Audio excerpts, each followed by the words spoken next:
Today we're talking about pipeline sales funnel, and joining us today, welcome to the JJP YouTube channel.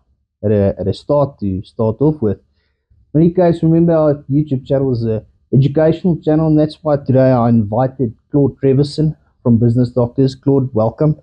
Thank you very much. Yeah, thank you for giving me this opportunity to help. Absolutely. Now, guys, remember, go and subscribe to the channel if you'd like to see more of these educational items. That helps us create more content for you.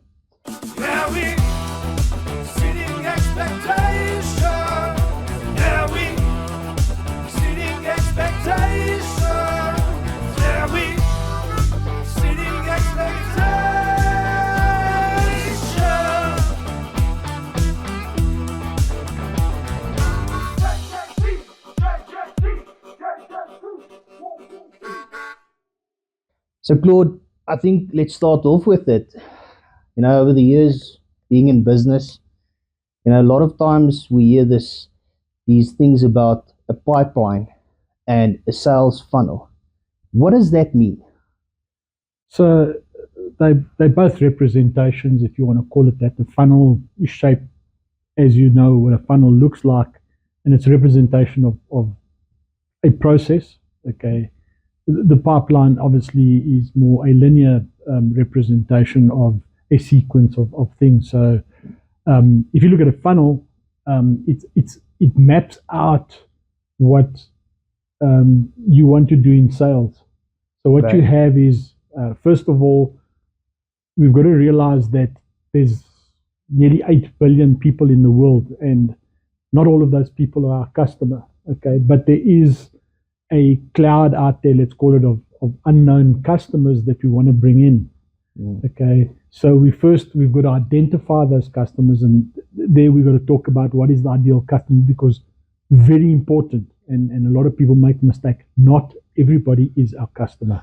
It's an important thing you say there, because especially when we start off, we want to help everyone, but it's not necessarily the ideal. You can't help everyone, because they're not necessarily even looking for what you have. Yeah. For example, if I say to you, do you want a pair of glasses, latest, greatest, and everything, and then you say, but I don't need glasses, my eyes are okay. Is I can't help you, so you can't be my customer. It doesn't matter how much I try to persuade you to buy glasses, you're not going to buy them because you don't need them. So it's very important to understand not everybody is our customer. Yeah. Then the other thing is, we've got to start understanding that we have ideal customers, even though in the area where we have customers, they're not all good customers. Okay. Mm-hmm. Some of them are going to be a problem. They're going to be painful. They're going to be really not conducive to our business. So we've started got to identifying what are the characteristics of an ideal customer. But that's not our discussion today. That's 100%. We'll deal with because we can go quite into it quite a lot. Yeah. So you've got all these customers out there that are not necessarily known to you, and you're not known to them. Okay. But we've got to bring in revenue, so we've got to go look for these customers and channel them in. So the funnel represents that channeling. There's a whole lot of steps that are going to take place. But as we move through those steps, we're going to lose people along the way. So we have an attrition of potential customers. Then you'll hear words like prospect. Prospect stands for prospective client, but it's been shortened in the sales world. We talk about prospects. Prospects, and a prospect remains a prospect until we get a purchase order. Then they are a client. Okay. So it's very important to understand at what point they become clients. Yeah. But now, if we look at the pipeline or the sales funnel, how does that help salespeople? Well, it maps out. It's a map. It maps out what's going to happen, and there's two very important let's call them attributes of a funnel. The one is the throughput. Okay, so we need to understand that, because not everybody is going to land up being a paying customer, is because of that attrition. Let's say if we don't know what our attrition rate is, we might work on a 10%. That means that and this is important for salespeople to also understand, is if I want to get R1 million a month at the end of the month, I've got to talk to potential customers that are going to spend a potential 10 million because I'm going to lose 9 along the way. That's the 10%. So if you work it backwards, that's where the 10 million comes from. So salespeople got to understand, yes, my target is 1 million, but I've got to talk to 10 million's potential worth of business. When we talk about the salespeople need to talk to, call it that 10 million. Yes. And that's where we talk about as well, they need to quote a lot of work because only 10% will come in. Well, not necessarily. So right at the beginning, I said the customers are unknown. So as you go and saying, well, this is the sector I'm looking for. Okay. In the moment I say, there's a customer, that becomes a lead. Okay. That lead is going to spend, let's say, R1 million. So we need to find 10 leads spending R1 million each. Yeah. And as it goes through the process, one of the things is the quotation, but that's pretty much in the middle of the process. Yeah. You're going to lose customers. So it's not a 10 million rand worth of quotations. You need to understand that a lead is very much in the beginning where you know very little about that client. Yes, yes. And that lead you will put into your pipeline at some point at a very low probability of getting the business. Okay. So what happens is as you're going through the process and you become more familiar with the client, you build a relationship over time, is that probability of getting the business gets better and better. And as you finding out more about the client, is you'll make a better call through the process. Once the client says, yes, I want a quotation, then you've got a very good chance of getting the business because they're interested. Otherwise, they wouldn't ask you. So that it maps out that process.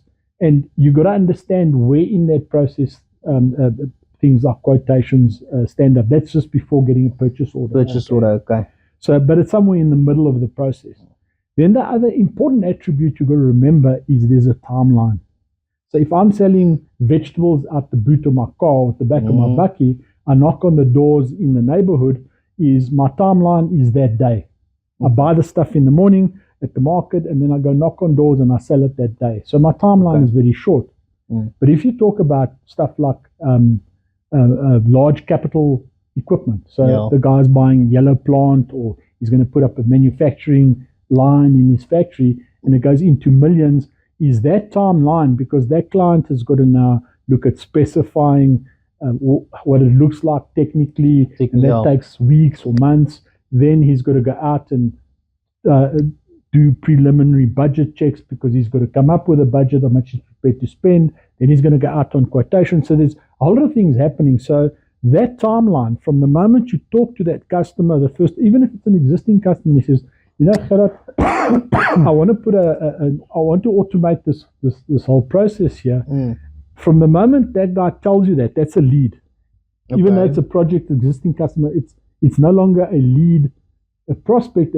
It's a prospective project. Okay. So it still goes in as a lead. You don't know whether you're going to get it or not. Yeah. And he says, I've got 10 projects going, and you say, well, I'm not interested. Yeah, I'm interested in that one. By the time that lands up in your bank as cash, maybe 6 months, 8 months, a year, depends on the size of the and project. Also he's got to go get financing. So if you now have this timeline, which is a year long, as a salesperson, I cannot say, well, oh, sure, but it's nearly the end of the month. We've got a week to go. Let me quickly go and find orders.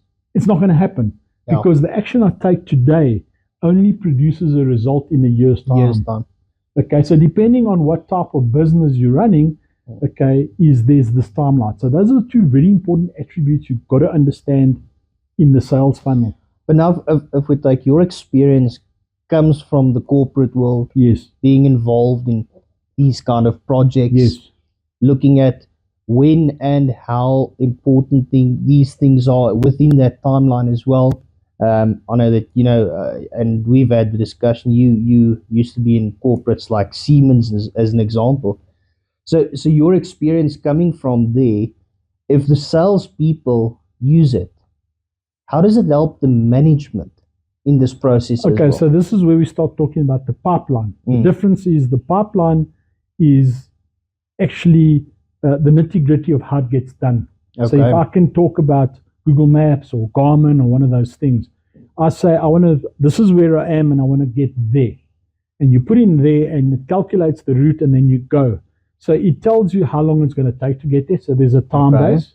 Okay. Absolutely. It tells you what's going to happen next. So it says in 300 meters, take a left, or at the roundabout, take a second exit. So it tells you exactly, you can visually check and see what's going to happen next and what are all the steps. So this is where it starts helping management. You can start forecasting. Now, as a manager of your business and also as an auditor, first of all, as a manager, what happens is, as a sales manager, is the financial manager or the owner of the business says, how much we need to make 100,000 a month or $1 million a month, and they say to the sales manager, where are you going to get it from? So the sales manager goes, oh well, I don't know, let me check, and a lot of sometimes that conversation becomes, I don't know, and then the following month when that budget is not made, very difficult conversation. But then the pipeline is something that will answer the CEO, 100%. The financial manager on where's that sales going to come from. And it forecasts because you start factoring in probabilities, risks, timelines. You can actually go to a very specific company, very specific project and saying, when is that coming in, with what probability? Because as you go through that process, that all gets taken into consideration. So that financial manager or that owner can say, all right, so where am I getting the 1 million from? I'm getting it from this company, this company, this company. These are the names of the project. Very specific, right? Very accurate. Yes. Okay. And then from an auditing perspective, you know that a company wants to buy another, and you want to value that company. If that guy says, I want so much for the company, you're going to say, well, how do you justify that? Because me as an investor buying that company, I want to look at future. Absolutely. Investment. And the only way I'm going to do that, so if you look at the service industry, for example, people are selling their customer book, but their customer book is not worth anything if it's a dormant customer book. Yeah. Where the pipeline is, I've got all of these customers and all of these leads that are equating to so much per month over the next 24 months. Is for you as an auditor, you go, wow, where are you getting that information? Let me show you. And the pipeline makes it easier for you to validate information, because you can make random phone calls to these companies and say, do you have this project? Where are you? What stage? You can validate that information. But except for that, if you take our side from an auditing perspective, how much focus, from recent economic events, how much more focus we need to put on what we call going concern. Is having something like that, we can very easily say, based on our findings in the audit, this business is still a going concern, because we can see the future with a lot of potential as well.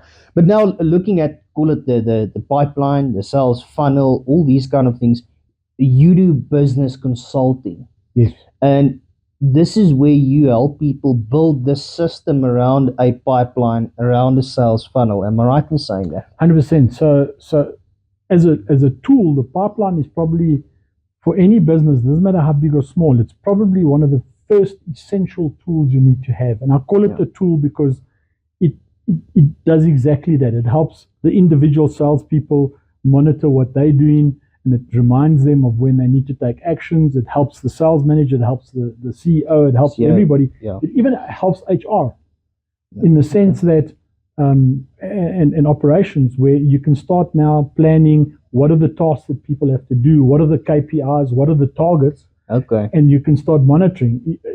Any business, what doesn't get measured cannot be managed. Absolutely. And this is just another tool that helps you, amongst others, that helps you manage what you're doing, and it actually fairly accurate. That magic wand for, this is for Christian. What is he? The Harry Potter. Harry Potter guys. When you wave the wand. Yeah. So people say, well, how can you forecast 2 years in advance?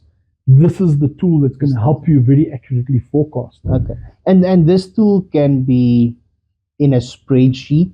100%. Something you build in a spreadsheet. 100%. So if you've got the budget and you're a bigger corporate and you've got a lot of entries to manage, where you can easily build up 1,000 entries in a matter of a couple of months. Yeah. And to manage that in a head on your diary is very difficult. Yeah. So yeah, you can go the top of the range, which are going to cost you hundreds of thousands to implement and many thousands per user per month. But you've got to look at it from, a return on investment. Yeah. But if you're a small company and you can't afford a medium maybe sized company, you can start at maybe 400-500 rand per user per month for basic. Yeah. Maybe minimum 3 users, so 1,500 per month. But if you don't want to spend that kind of money and you don't have that budget, if you're pretty handy around Excel, you can put it into a spreadsheet. All right. I've done it in Excel quite extensively, and it's manageable. And I tell you what, the kind of information that pops out of there is stuff that you didn't even know existed all of a sudden. Yeah. And that's important. It's taking data that you have and just implementing, using it.